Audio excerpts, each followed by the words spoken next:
Alright now.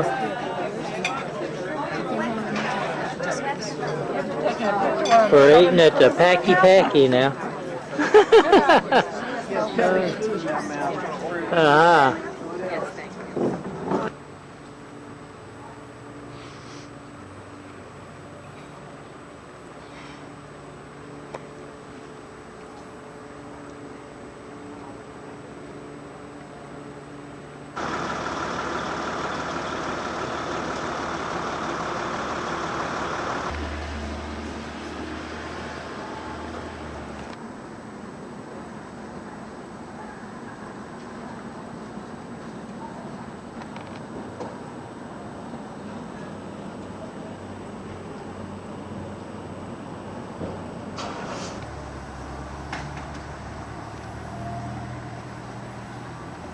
I can go down there and meet.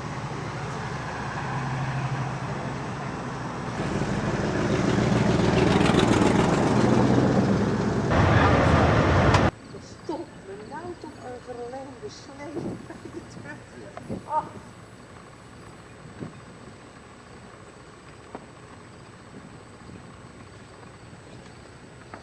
Zouden we er een grote foto van willen maken als we het weten?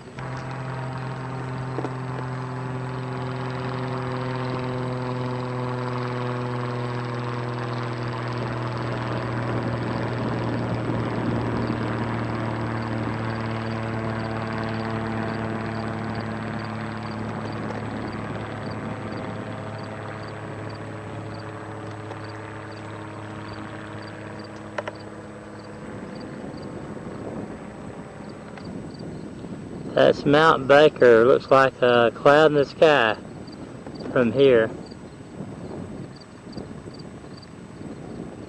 It's probably 100 miles away, or not, maybe close to it. It's a long way from here, but it is huge. It's the glaciers on it that make it so white. Okay.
fog a little bit. We're still going alongside Cypress Island. Off to our left right now is, off to our right, I mean, is Deepwater Bay. And you'll notice some large buoys and fenced-in areas in the water. And those are actually salmon farms. Something new that's been cropping up the last couple years. In other words, they're raising salmon, starting to raise them like they raise chickens or turkey or livestock, and they're raising them for commercial sale for restaurants or institutions. And so the kind of salmon they grow are actually Atlantic salmon from the East Coast because they grow larger in captivity. So, and ever since the natural population of the salmon dipped down a little bit, salmon farming has become a little bit more popular. You might notice a harbor seal in the water there off to the right. Also, one of the interesting reasons why it's called Deepwater Bay is because the San Juan Islands were once an ancient mountain range that connected Washington State to Vancouver Island. So the tops of the mountains, or the tops of the islands that you see, are actually the top of that ancient mountain range. And you can imagine as they drop steeply down into the water, it doesn't stop there. They continue to drop off at quite a fast rate. And so you've got many bays that are very, very deep, very, very quickly. And of course this posed quite a hazard for the early explorers, and especially the Spanish when they would pull into a bay. I read several accounts of where they tried desperately to drop their anchor, and they just could not find bottom. So that was one of the great difficulties that they had while exploring this area. And as we get further on, I'll mention the others.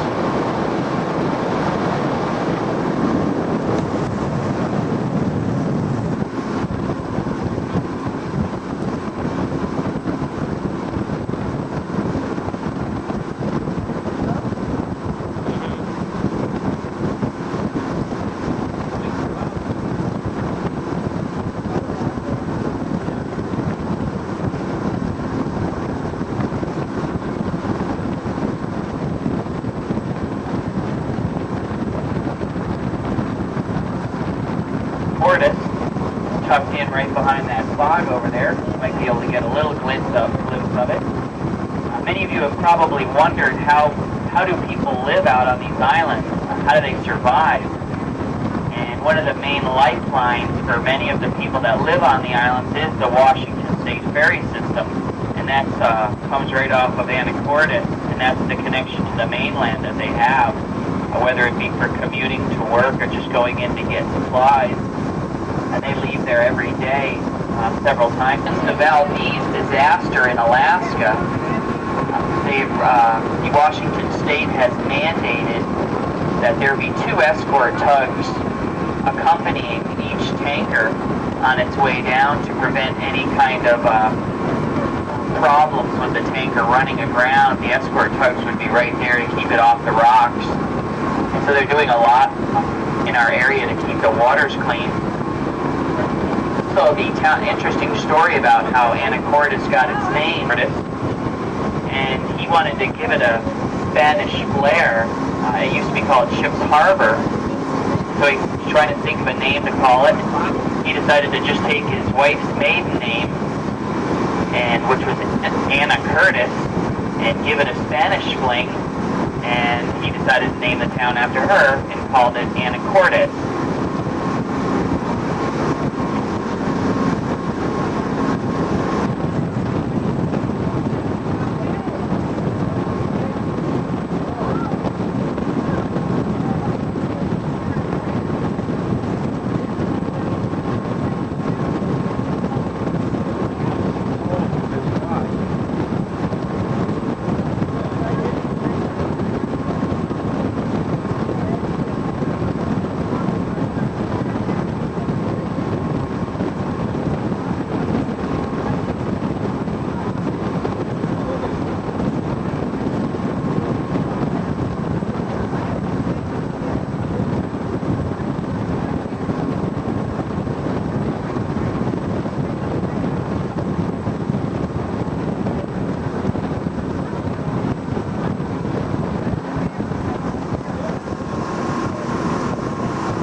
the island.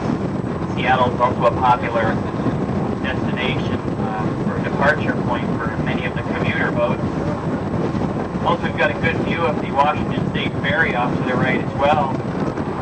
You can see a large white ship with a dark green at the bottom, and the open belly where many, many cars and trucks can fit in there on the trip out to the island.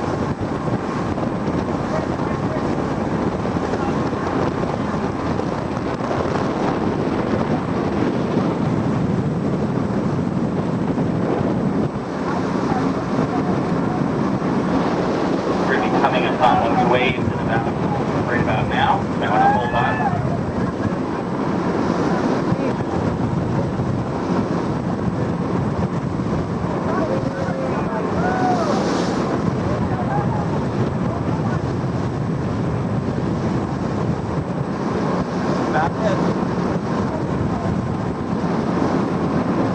Going to get an idea how wide those are.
Coming into Victoria.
To Vancover.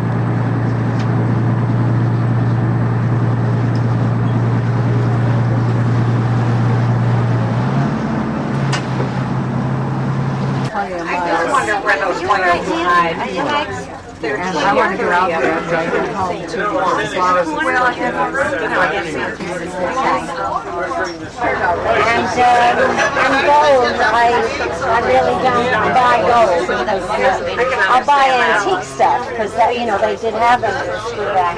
Yeah. But I lose. I do lose. Another double deck bus is Here's some air. Victoria, if those of you can hear me upstairs, can you please ever so lightly tap your feet on the floor? Lightly, she said. Thank you, upstairs. Okay, across the harbor, I know all of you noticed that totem pole out on your left way in the distance. The tallest totem pole in the world. This building here on the left is now the Wax Museum. It was once the Canadian Pacific Steamship Ticket Office. That's what we're going to Here on walk. Menzies Street. Can everyone see the tally ho wagons on your right? Oh, yeah. This is the inner harbor here on your left. Well, ladies and gentlemen, if you look on your right, this is the Parliament or Legislative Building, the building with the green dome. Here's a statue of Queen Victoria. And of course, the beautiful Empress Hotel dominating the inner harbor area. The Canadian Niagara Falls. Across the street from the Empress Hotel, you can see the Royal British Columbia Museum. Oh, there it is. That's on your right. If you look on your left, you can see the Victoria Conference Center is attached to the Empress Hotel. If you look here on your right, ladies and gentlemen, this is Thunderbird Park. Thunderbird Park, totem poles from the coastal Indians. There's also Helmkin House. You can tour through Helmkin House, which was Victoria's first house.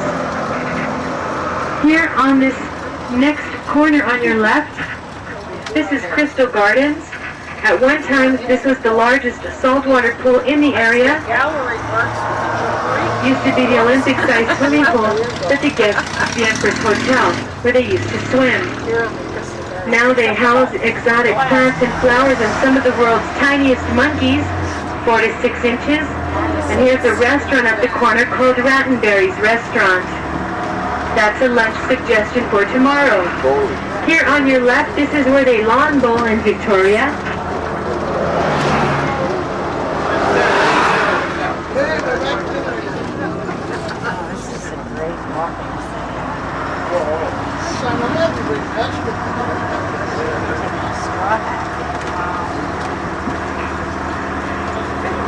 Ladies and gentlemen, if you look to your left, you'll see the backside of the Empress Hotel and the Victoria Conference Center.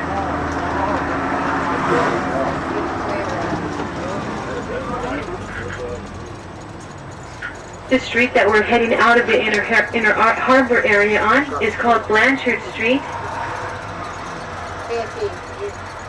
We'll be heading out to the Bouchard Gardens, traveling north on the Saanich Peninsula.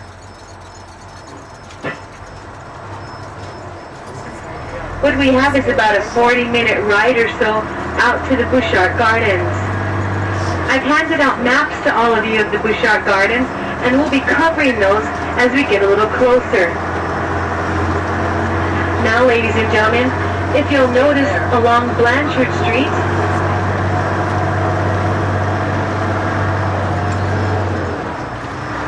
the hanging flower baskets,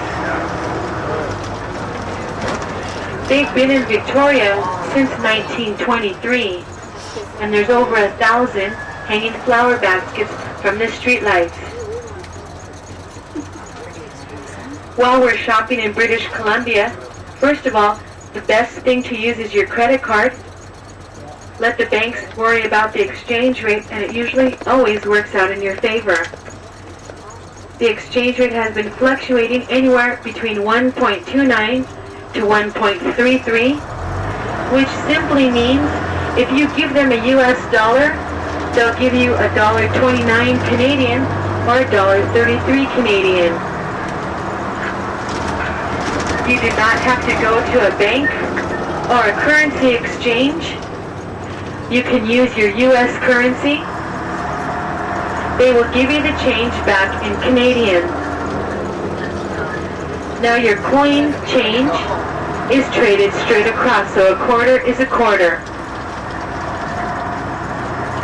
Also, ladies and gentlemen, while you're shopping in British Columbia, what they have is a GST tax, and that's a goods and services tax.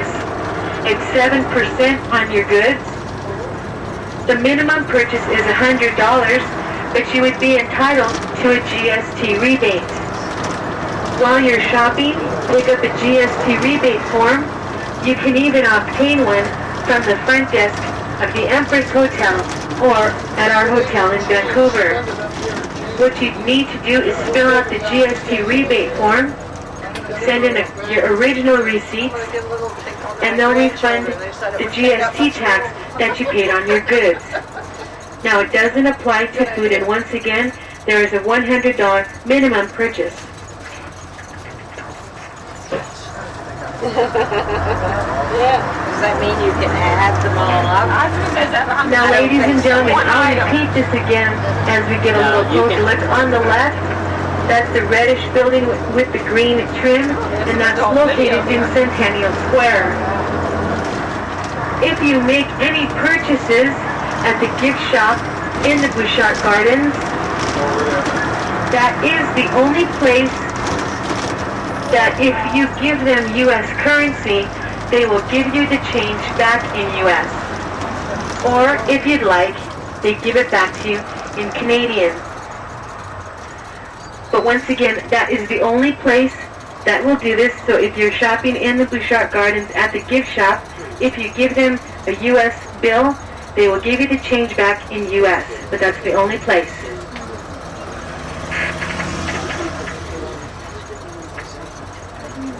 And be careful not to land up with a bunch of Canadian money. Oh, I know. With the signing of the Oregon Treaty in the year 1846, the Hudson's Bay Company became the dominant force in the area, setting up their post here on Vancouver Island. The Hudson's Bay Company was a very powerful force.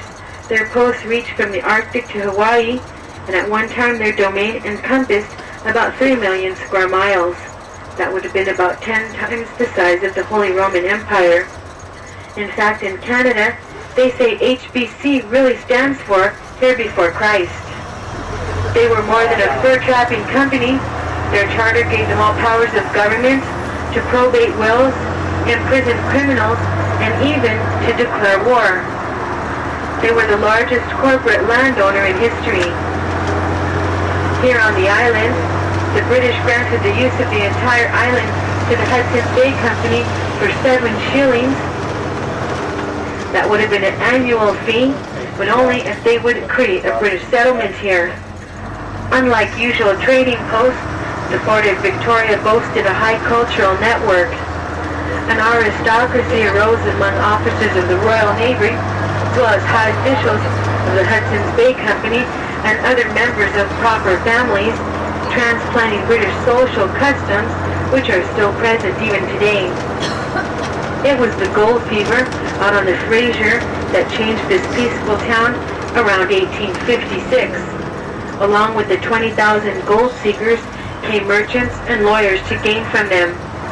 The overpopulation created crowding and sanitation problems. The royal governor of Victoria said Victoria had 2 types of people, convicts and those who ought to be. 10 years later, Britain joined Vancouver Island with the rest of the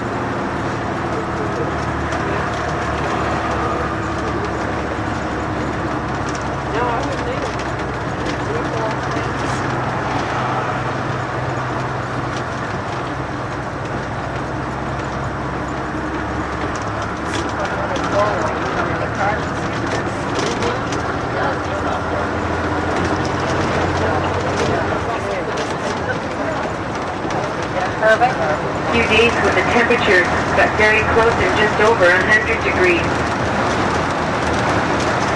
By the way, ladies and gentlemen, if you notice, here in Victoria as well as anywhere in the province of British Columbia, when you see a temperature sign, you might notice that it's not in Fahrenheit. You see it, of course, in Celsius or centigrade. Now, there's an easy way to determine the Fahrenheit equivalent that you see.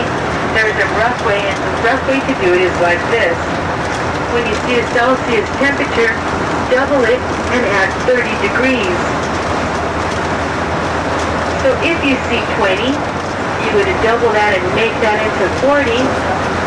Then by adding 30, it would be approximately 70 degrees.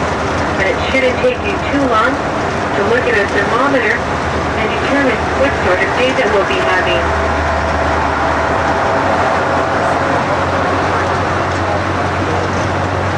The wall of the quarry, the old quarry, is left wild. It was done as that way for a reason. That was done on purpose, just so that you could see the challenge that Jenny Bouchard faced. She was even lowered on a type of sling, planting some of the plants and flowers herself. Mr. Bouchard took great pride in his wife's remarkable work. He began to collect birds. They had trained pigeons, ducks, peacocks. They even had a parrot in their main house. By the year 1908, reflecting their own world travels, the Bouchards added a Japanese garden on the seaside of their home and later constructed a symmetrical Italian garden on the site of their former tennis court. There was a rose garden that replaced a large kitchen vegetable patch in 1929.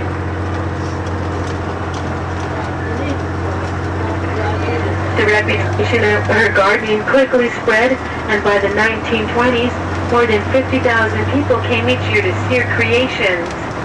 In a gesture directed toward all of their visitors, the hospitable Bouchards christened their estate Benvenuto, the Italian word for welcome.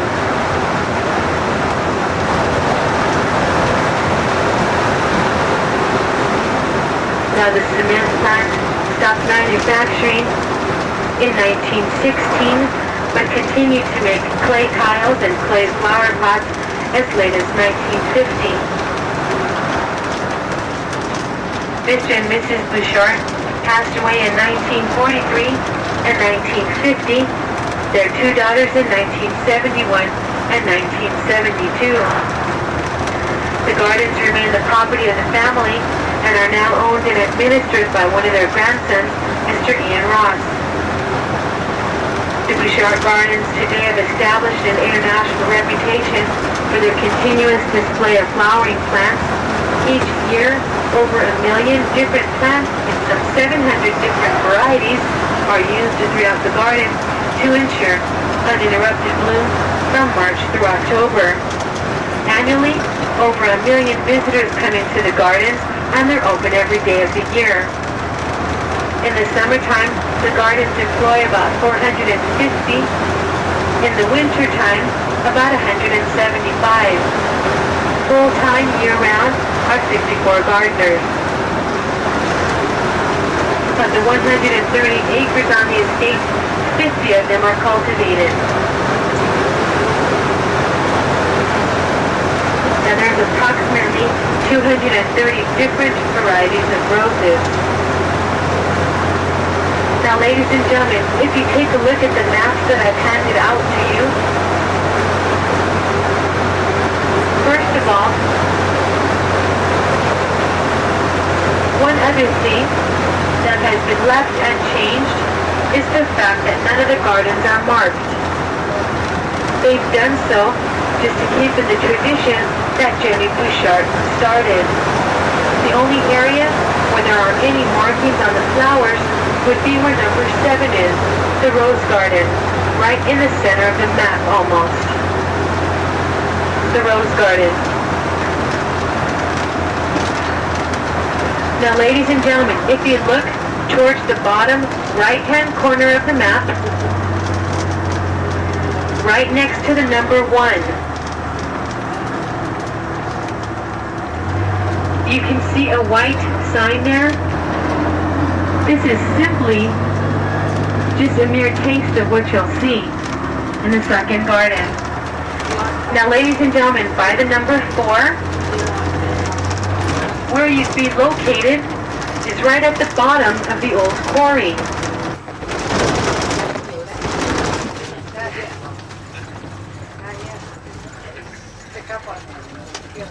Now, ladies and gentlemen, if you look on your left, as beautiful as these gardens are, this is a burial ground.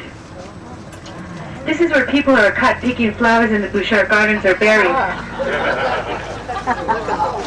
Oh, look at these trees. Oh, God. Oh, look at this. This is just the entrance. Oh.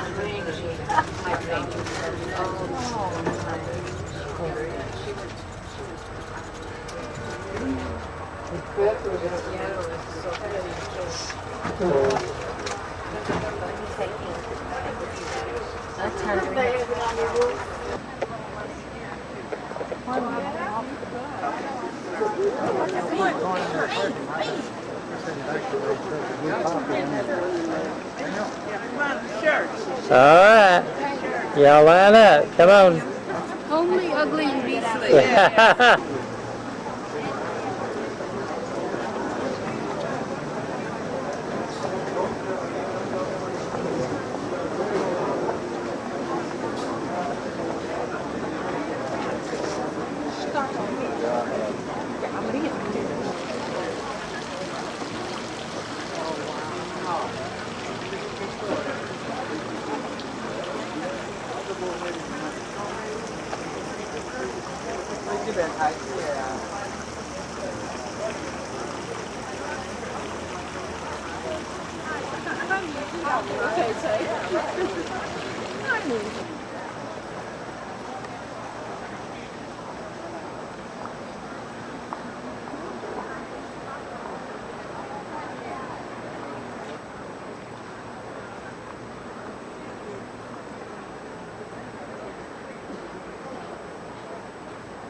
This is the police guy.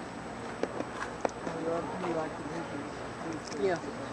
I got to write cards out and mail them while I'm in Canada. It's also I mean, we'll get back to the cards. I don't care. You drive down Skyline Drive. And that's where everybody goes when the I carry a battery just in case. This is where they have the postcards and pictures.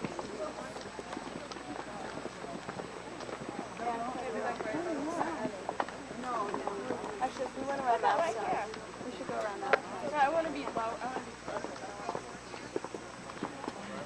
How did you get a picture from up there? This is the background. This is something. Where to look first? Well, we don't really have to take a picture. All this stuff is so pretty. I don't know where to look first. Look at that. I love reading anything.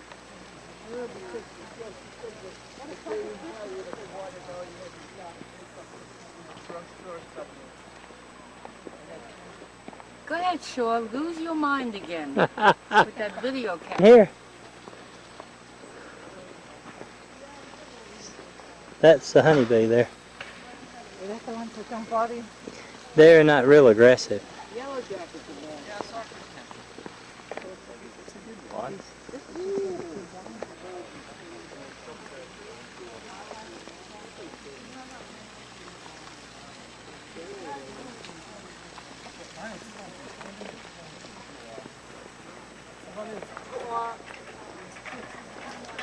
Helmet is pretty. Yeah, this is some kind of feeling.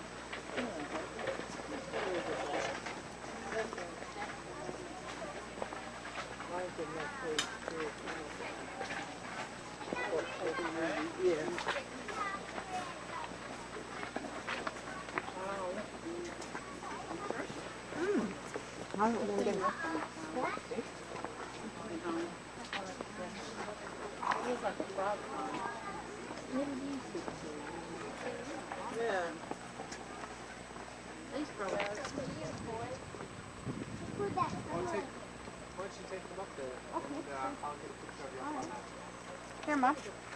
After we put that title, after we put that title, after we put the title,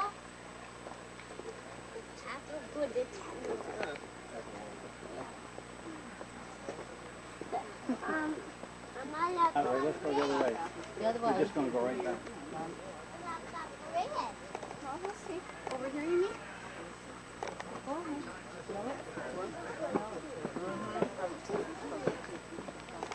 I just bought those Mom. Yeah. Sometimes that's better than taking pictures. Well, that one we didn't. Yeah. Hope the Seattle one. Oh, we bought one? It was only my time, but you could. Yeah. Not bad. Those bushes, but they're not important. Yeah. The only thing, you can't get the smell of it on the video. No, you can't. They haven't gotten that scientific. Now, my daughter likes it. I leaned over something on those purple little things. She plants things out by her road. Oh. Yeah. What do you think of that one? One with me. I personally like it. She bought some of variety that she couldn't get. You know, only comes. The weeds are pretty flowers. It's some kind of thing that's popular now. I have a question. If they don't have that much rainfall here, do they have to come on and Probably late in the afternoon, early in the morning. yeah, whatever you're supposed to? No, I've never seen those. In the woods. Only ours are white. Oh, that's pretty. What is it? I like. What I never saw Those, that before. those are bales, they call them. No, I've never seen one purple. Yeah. That's what mine is. It's a good place for it, isn't it? I know. Yeah. It's like when, you know, your umbrella's in the car and it's raining.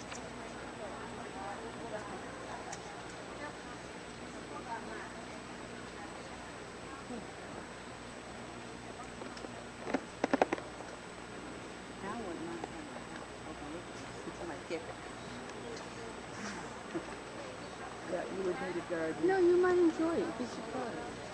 My daughter loves it, but I didn't get out in the 100 degrees. You go out early enough. It's hard to tell. Hey, it's a shade tree. God, I love her dreams. Mm-hmm.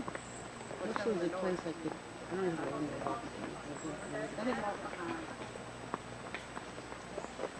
This is too many the same. Because when you, Who knows? It's all going to look the same. well, that's why. They're just going for different kind of views, you know. For Victoria, Glory, the. They look like hanging bells. Like the colors of them. We get them in the city, right?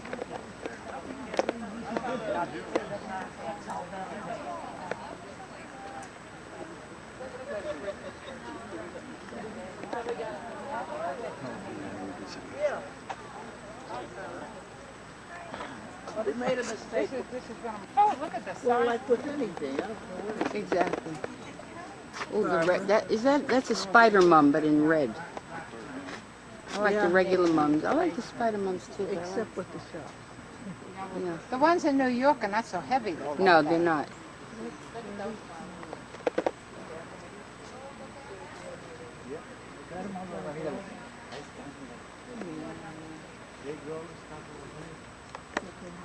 The next time they replace it for the one who's dry.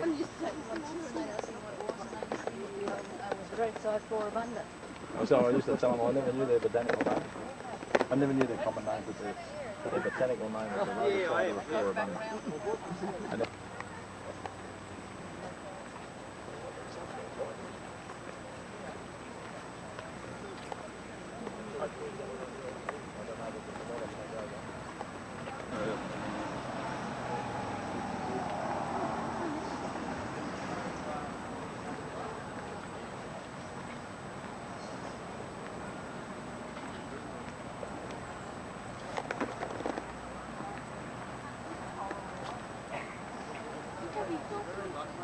That is ragweed. Mhm. Uh-huh. That's nice.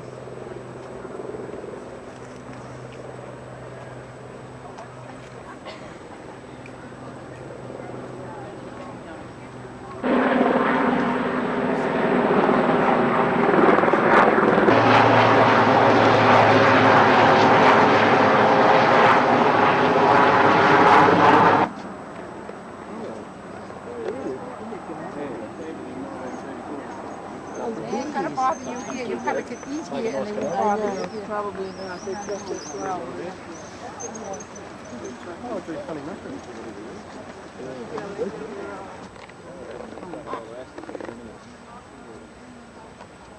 Yeah, they got them all these bunches up. Mm-hmm. I taught them that. Oh, did you go looking? Shape. They don't get you the sun. Are you supposed to do that with flowers? You can either way.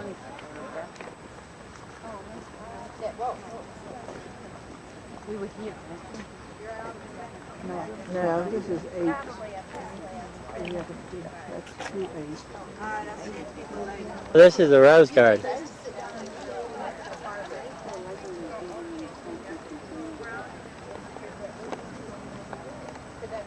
Vern's a wonderful garden. Gardening takes a lot of hour and manpower. Well, she's a busy lady and she does it. That's a German flower.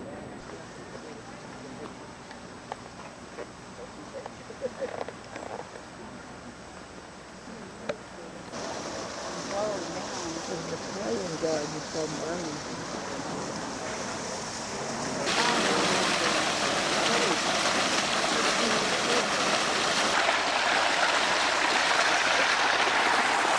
There's a lot of those money swings there. If you come in here paying them. I know, that's what I'm saying. Ferns. Well, on the road. They got them under these shades.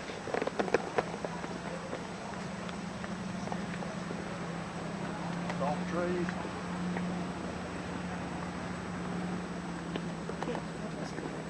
I lost more of it. Watch those loose ones.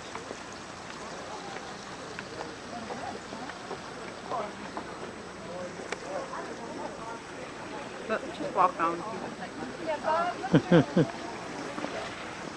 Okay, walk off.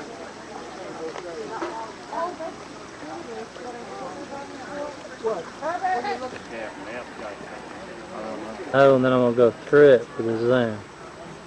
Okay. I snap a button.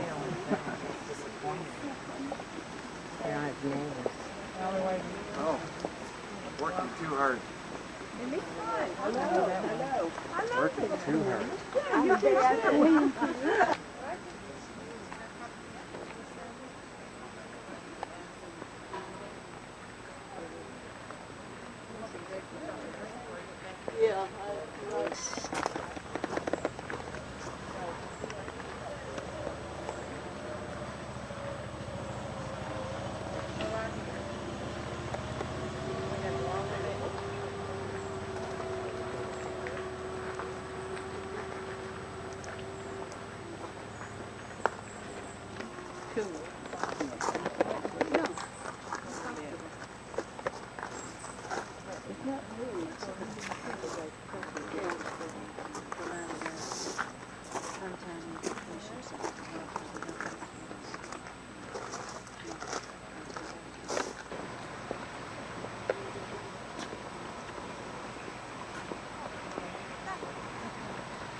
This is going towards the Thames. Okay.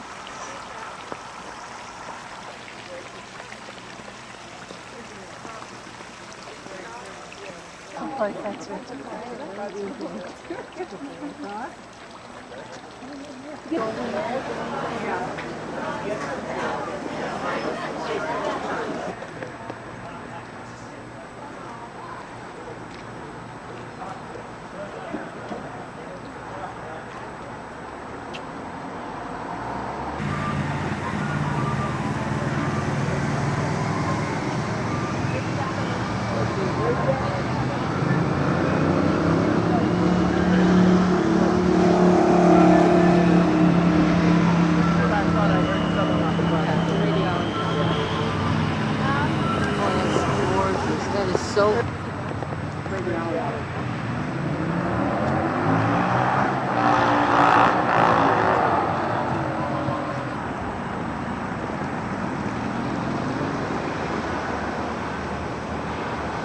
Victorian Hotel. This is our new, whatever it is, cover girl. Look, doesn't she have a nice smile?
smaller streams and rivers spill silt and nutrients into the ocean.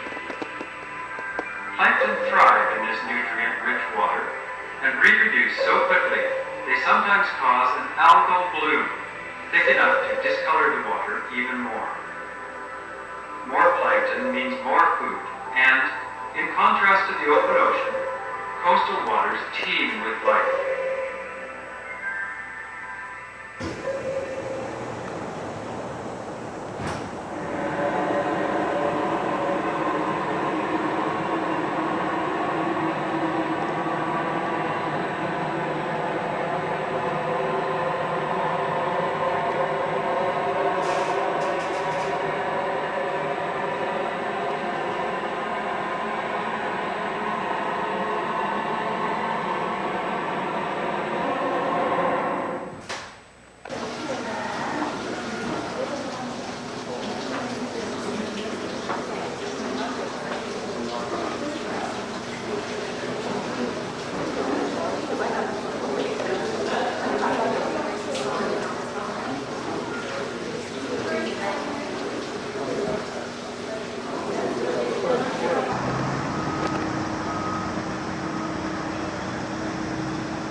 One of the boats.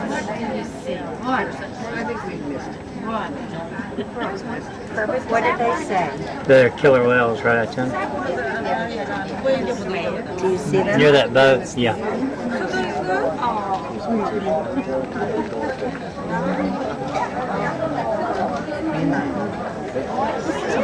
Don't get this rope. Yeah. I can't.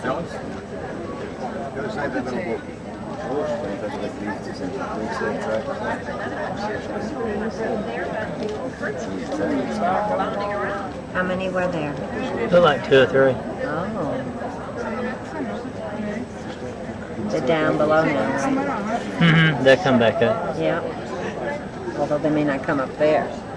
They come on the other side. When I get zoomed in like that, I have to look away to be able to really tell.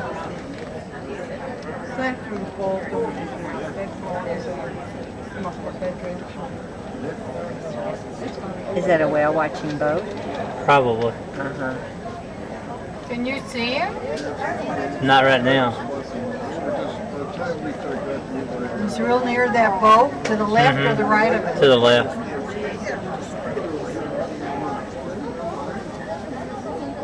When they go down, they never come up. Sometimes take as much as 10 minutes.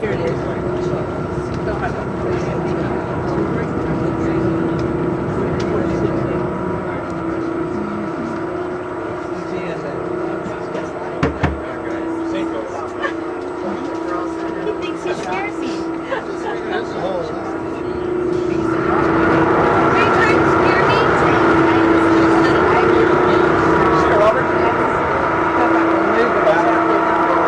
You are.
ちょっとあっち別に気にしてないよ。